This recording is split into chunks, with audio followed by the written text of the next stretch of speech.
Greg Tepper and Greg Powers from Dave Campbell's Texas Football here on National Signing Day 2023, biggest day on the recruiting calendar. We are breaking it all down, what teams in Texas are doing, as well as from who's going out of state, breaking down all the news, notes, and analysis of all recruiting's biggest day in 2023. Let's go out to the South Plains, Powers, and talk a little bit about what the Texas Tech Red Raiders are able to do. We have now had a full year of Joey McGuire on the recruiting trail. He's been on the recruiting trail for a while now, whether it was at Baylor or out there whenever he was a head coach at Cedar Hill. He's been involved in recruiting for a long time, but this is the first time as a head coach that we've seen him on the recruiting trail. I'm interested now that we have a full year to kind of grasp what he's able to do. How do you view how he's going about his business?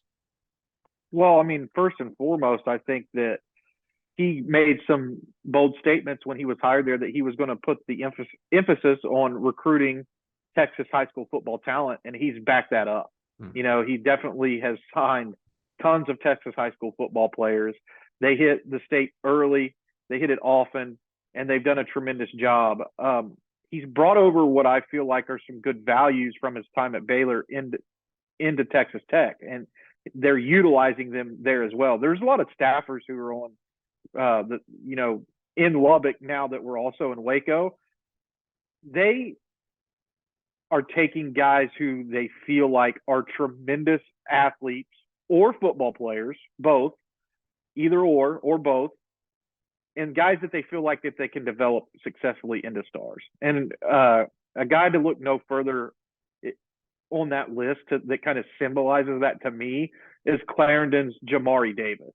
He's a tremendous athlete, plays all over the football field. He's been a great running back. He can play multiple positions in college. He has the speed that you're looking for, the size that you're looking for, plays at a small school, but they didn't hesitate to give him an offer, get him on the list and the commit list, and, start to add pieces around that. That's what I think that they do a tremendous job of at Texas Tech, recruiting the state, find the hidden gems, finding the guys that they are going to have a chance to turn into being successful players. And, a guy like Jamari Davis is a prime example of that. I also have to give a little bit of a shout out. We talked about this a little in the early signing period. A lot of their top guys in this class are defensive players. And that's not something that you generally think about when you talk Texas Tech recruiting. It's not something that I'm accustomed to, certainly. But you look down that list and they have really good players on the list on the defensive side of the football. They were able to flip a guy from Texas late in the cycle, and Dylan Spencer, 6'5", 6'4", 240-pound defensive lineman who was a one-time running back. So kind of speaking to the first point, they were able to do a great job on the defensive side of the ball, stocking up, I guess is the best way to put it. Yeah, and that was a real point of emphasis, I know, for Joey McGuire when he took over, was that they were going to play some defense and certainly getting some dudes to do that. So then let's look kind of overall at the guys that are heading to Lubbock, this class of 2023. Who are some of these top incoming freshmen that Red Raiders fans should know, either because they're going to be stars down the road or maybe stars in like 8 months or so? The top two highest rated guys on the list are Jordan Sanford from Mansfield Timberview and Brendan Jordan from Mansfield. So going right into that Mansfield area, that they did a tremendous job. I had the opportunity to watch Brendan Jordan in person, and he kind of blew me away a little bit because he was such a physical presence at safety. He's a legit 200 pounds. I think that he could, we look at this position of nickelback possibly in college, or, having 5 defensive backs on the field at all time. Brendan Jordan is one of those guys that you can put on the field as a defensive back, but he can also tackle like a linebacker. So you have some really good roster flexibility in a guy like him. Can attack the football. He can cover when you need him to. If he needed to cover a slot, he can do that. And Jordan Sanford is a guy that has tremendous speed. 5'11", 185 pounds. He's listed as a safety. I think that he could also be a cornerback as well. So he's got elite speed with, a sub 1100 meter time. I think his best time was like a 10.6 or something in the 100 meters. So he can really fly, has good top end, and very physical on tape as well. But that's just another one of these teams that you can look up and down that commitment list, and you can kind of start to to look at guys and be like, oh, well, what about Chapman Lewis from Burleson Centennial? He's a 6'1", 175 pound safety that not a lot of people were talking about. What about Jake Strong from Justin Northwest? He's a 4-year varsity player who's ambidextrous, by the way. He's just a great improvisational quarterback. What about Anquan Willis at Wichita Falls Rider?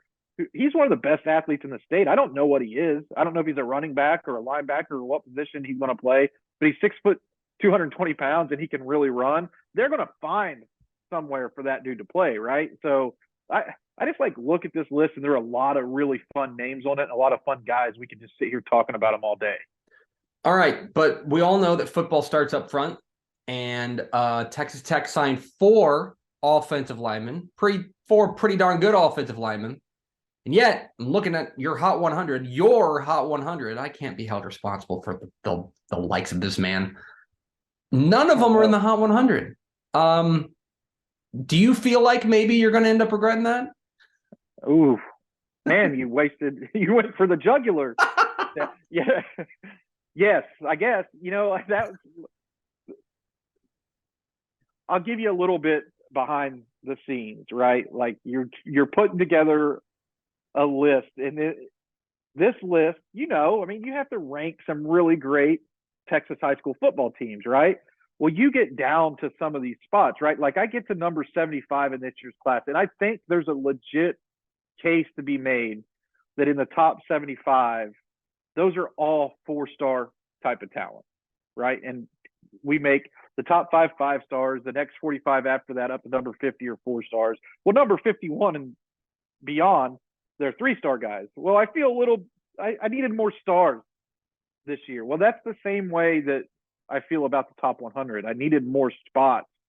I needed the top 100 this year to be 150 names on it. And I do feel like they did a tremendous job up front. And I personally, with our top 100 on DCTF, didn't get any of these guys in, and all of them could have been in. I'm going to start with Daniel Sill, A&M Consolidated, extremely athletic offensive tackle prospect. He could slide in and play some guard, but 6'5", 290 pounds. I love his technique. I love the way that he moves. I think he has an extremely high ceiling. Nick Fattig from Clear Springs is a monster. Watch his tape. This dude mauls people. He can get out and get to the second level, easily slap defenders out of the way. Big and strong and ready to play. I think he could play anywhere up front, also a versatile guy. But I think strength is one of those things that's often overlooked when you're breaking down high school film. Well, this guy has it together in the weight room, and I think that he could be an early contributor up front at some point in his, early in his career at Texas Tech.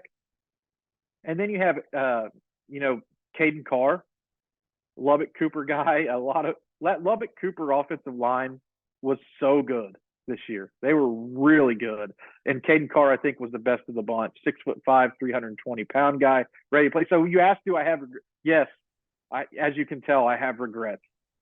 It's going to be fun to watch. Joey McGuire's getting the recruiting going there at Texas Tech and hauling in a lot of Texas high school football gems. We're going to see how it all plays out there on the South Plains. Powers, appreciate your time, my friend. Thanks for having me.